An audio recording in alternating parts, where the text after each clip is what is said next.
Welcome to Sharmi's kitchen. আজ আমি বানাবো গ্রিলড স্যান্ডউইচ। তার জন্য কী কী লাগে চলুন আমরা দেখে নেই। প্রথমেই আমরা শসাটাকে কেটে নেব।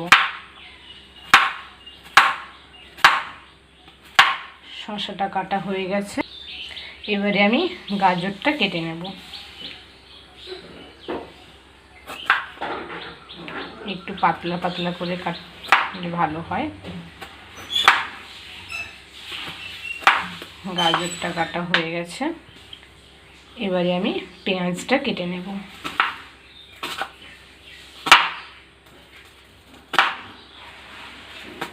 পেঁয়াজটা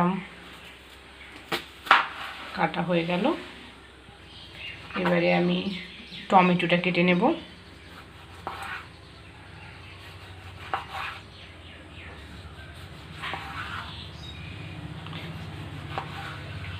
টমেটোটা কাটা হয়ে গেল, আমি একটা বাটি নিয়ে নেব। এবারে এই বাটিটার মধ্যে আমি একটা বয়েল করা আলু দিয়ে দেবো। এবারে এই বয়েল করা আলুটাকে আমি ভালোভাবে ম্যাশ করে নেব। আলুটা ম্যাশ হয়ে গেছে, এবারে আমি এর মধ্যে একে একে দিয়ে দেব স্বাদ মতো নুন, দিয়ে দেবো একটু চিলি ফ্লেক্স, দিয়ে দেবো একটু চাট মশলা আর একটু জিরের গুঁড়ো দিয়ে দেবো। এবার এটাকে ভালো করে মিক্সড করে নেব।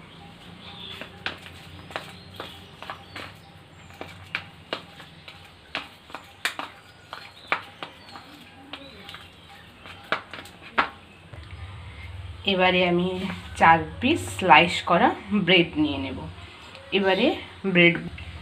এবারে ব্রেডগুলোর উপরে আমি ম্যাশ করা যে আলুটা রেখেছিলাম ওটা মাখিয়ে নেব।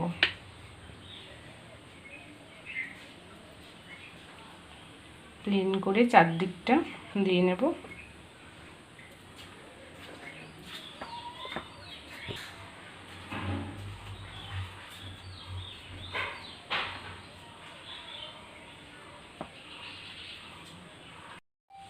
ব্রেডটার উপরে আলুটা মাখানো হয়ে গেছে, এবারে আমি এর মধ্যে প্রথমেই দিয়ে দেব টমেটো, গাজর, শসা আর একটা পেঁয়াজ।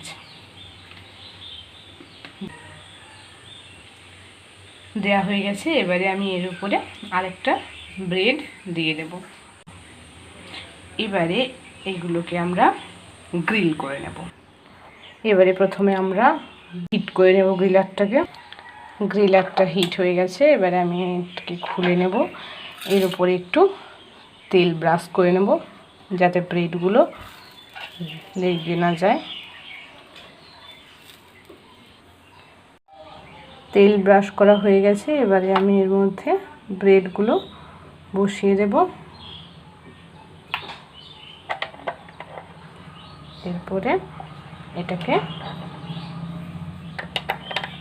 লাগিয়ে দেব। লাগানো হয়ে গেছে, এবারে আমরা 1 মিনিট ওয়েট করব। 1 মিনিট হয়ে গেছে, এবারে আমরা গ্রিলারটা খুলে নেব। খুলে নেওয়ার পর দেখতে পেয়েছেন অনেকটা হয়ে এসছে আমাদের ব্রেডটা। এবারে আমরা এটাকে ওপিট উল্টে নেব।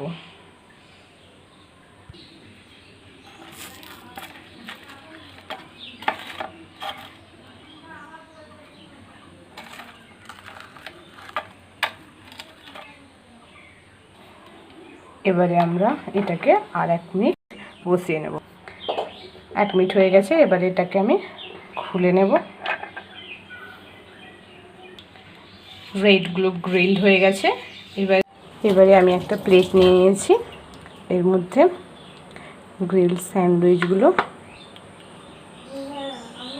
রেখে দেব।